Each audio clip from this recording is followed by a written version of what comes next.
What's going on? This your boy Shanard Wright, back with another episode of 10 Questions with Shanard. I got Joann here today. I love this girl, definitely. I'm not gonna sit here and use the whole video and talk about her. I can say a lot about her, but just know I love her. So I'm very honored to do this interview. It took me a little while to get her down here, but we got her now, right? So anyway, y'all know I don't do many preliminaries. I like to go right to it. You ready? Ready. All right, 10 questions with Shanard. Let's go. So, where are you from? And where do you live now? So originally I'm from Miami, Florida, and now I live in Pembroke Pines, and my parents are from Haiti, so that little diversity. All right, shout out to Neff. I'm pretty sure you'll love that one. What do you do for a living? So currently I just got accepted to be a teacher, so now I'm going to be a teacher full-time. I got a new teacher. So, this question, one of my favorite. How do you feel about Jesus? How do I feel about Jesus? There's not enough words to describe how I feel about Jesus because he like, I can't even explain. I really don't have enough words to explain about Jesus because he's just such a great person, influence in my life that when I read the scriptures, all I see is Jesus.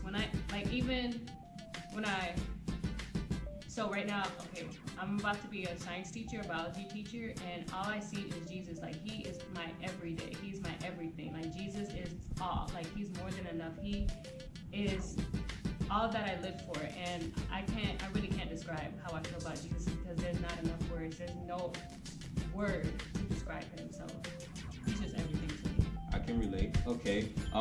Here, question number 4 and 5, always put together. What brought you to your faith in Jesus Christ, and what was your experience, like your testimony? What brought you to Christ? So, what brought me to Christ was my rebellion. I didn't really like going to church. I was forced into church, so like my parents always made sure that I went to church. You know, I did all those things. You know, wake up early Sundays, go to church, talk to people, all that. So I was churchified in a sense, but I didn't see the point of church. I didn't understand why we had to go to church, why I had to get up, dress up, you know, go to a physical building and, you know, worship and pray and all those things. I thought like I could just wake up, stay in my pajamas, put on the TV, hear a sermon, and go about my life and live my life. But what really brought me to Christ was when one day I was helping my brother out at his house, and we got into a little argument, and all my life I had suicidal thoughts, and I thought like I was a burden to my family, and I just looked up to my brother as my guardian angel. And one day he said to me, you know, I see why people give up on you, maybe I should give up on you too. So those are like death words to a person who's suicidal. And I just started thinking negative thoughts. I'm like, all right, this is it, I'm gonna end my life, that's it, it's a wrap. And while I'm going through these thought process, God is like, no. All I heard was no. It wasn't my voice, because I know I was in my negative ways, my negative mindset. And all I heard was no. And immediately I did a 180. My mind was transformed, and I was like, no, I'm not going to do myself. I'm not going to do these things. I'm going to prove to everyone else that gave up on me, that I can make it, that I'll do it. All they need to do is provide me what I need. Money, food, and shelter. If I had those 3 things, I'll make it. And ever since then, I started going to the church that my parents were making me go to. I started joining the youth group. I started joining the choir. I started to learn more about God. And that's when I started to learn about hell. And I was like, God, I don't want to go there. Like, how do I prevent myself from going there? And so I just did a whole bunch of studies to the point where I don't know what possessed. Well, it was the Holy Spirit, of course. But like he encouraged me to like speak to my peers in my Sunday school class about hell, because I don't think they understood what that meant, because I didn't even understand until I started to research and started to dig into the word and started to dig into Christ. And ever since then, I was like on fire for the Lord, joining the choir, singing worship songs to the Lord. And this was all before I started high school in 9th grade. So this is like the summer of 9th grade that this whole transition happened. And ever since then, I've just been learning about the Lord, learning about Christ. And it wasn't just until recently that I found out that even though I knew Christ for like 9 years, I really didn't know him because I knew about him, but I didn't know what it takes to be obedient to him. So that's essentially how I got into Christ, is just by wanting more and knowing that there's more to God instead of just believing in him. Like there's a lot more to God, and even today, even right now, I'm like, I don't know anything about God because he is just bigger than our mind says. He's bigger than we can ever imagine. And that's just it. Just wanting that desire in that heart to know about God, to know about Jesus, to understand why he loves me and how I don't even deserve this life. So just wanting more and more of him is why I live and how I found faith. He chose me, so I'm thankful. Okay. Question number 6. Are you a parent? No. Okay. Well, sort of. I have a little nephew, so I guess, yeah, no, but... Okay. Question number 7. What is it that God has called you to do in ministry? Do you know?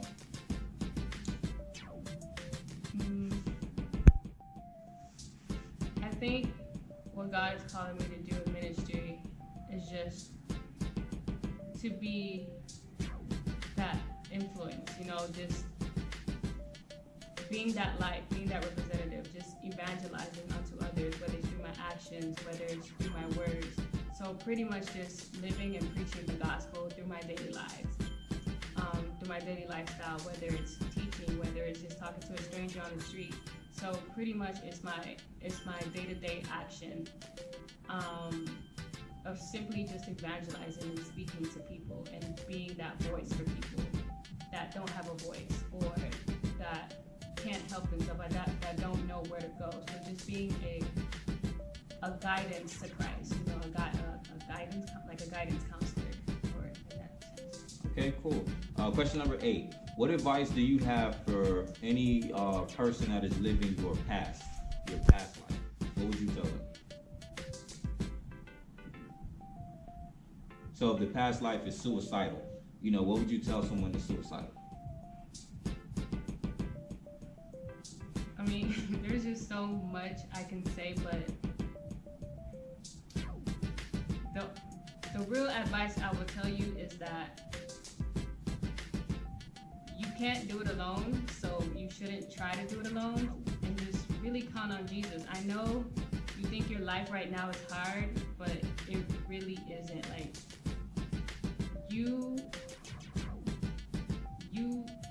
we don't know anything.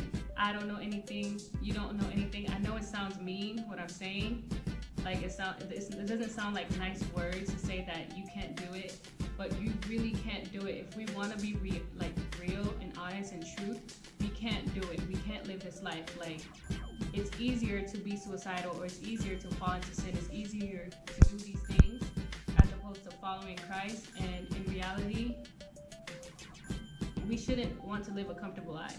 If we want to go into that paradise of heaven that we always imagine, we have to learn how to sacrifice ourselves and die to ourselves. Not physically, but die with Christ. And my word of advice is kind of hard, but you have to depend and trust in God. You can't do it. You can't live this life by yourself. You can't do anything by yourself. Your only source of strength or of anything in this life is Jesus. And that's all I can tell you. And it's not just Jesus loves you and all those things. It's the fact that you can't do this life by yourself, and you need Jesus. It's as simple as that. True. So, question number 9. Another question I take very personal, and always looking for people to proclaim what's true, is do you feel that church as a whole is failing our communities?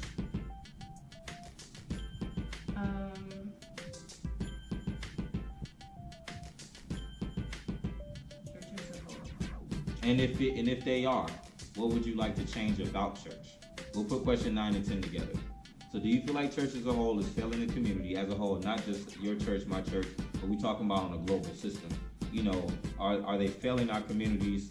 And what would you like to change about church? What changes would you like to see in church? So what do you mean by communities? When I say failing our communities, as in, is the church doing what Christ would really want them to do in the communities? Are they doing what Jesus said to do by the people, you know. And basically, you know, is church doing its job as a whole, as the body? So I would say, as a whole, for people that claim to be a part of the church, we as people, we are failing only Amen. because we're so stuck in our ways, we're so stuck in our mindset, we're so stuck in our own selfish desires that we forget to look that at the end of the day it's all about Jesus, that we lose the focus. We honestly lose the focus of Christ. And even though we may be on that journey, we may be on that road, we get distracted, we veer off that road, and we get turned towards that broad way of destruction. Amen. And it really is a sad reality, but it's the truth. We are failing as a community.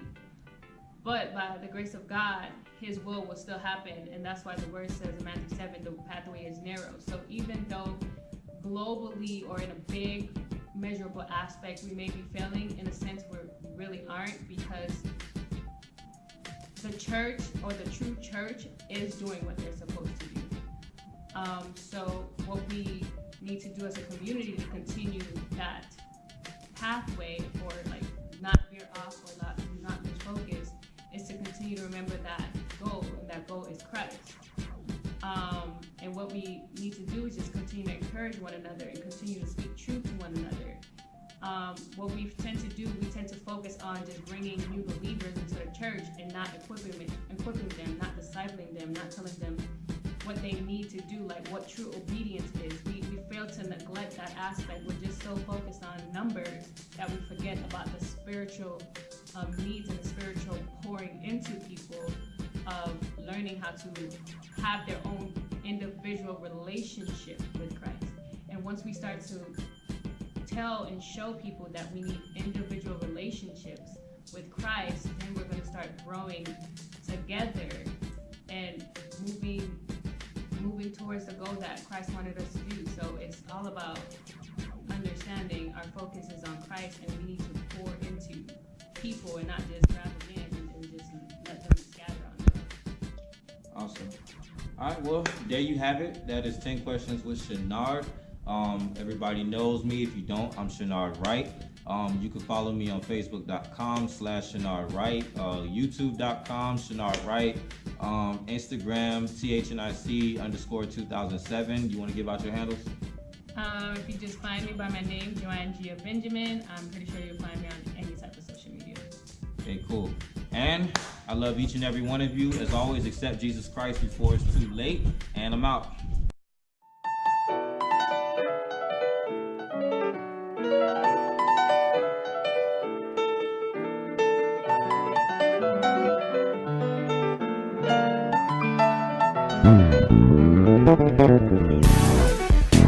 Thank you.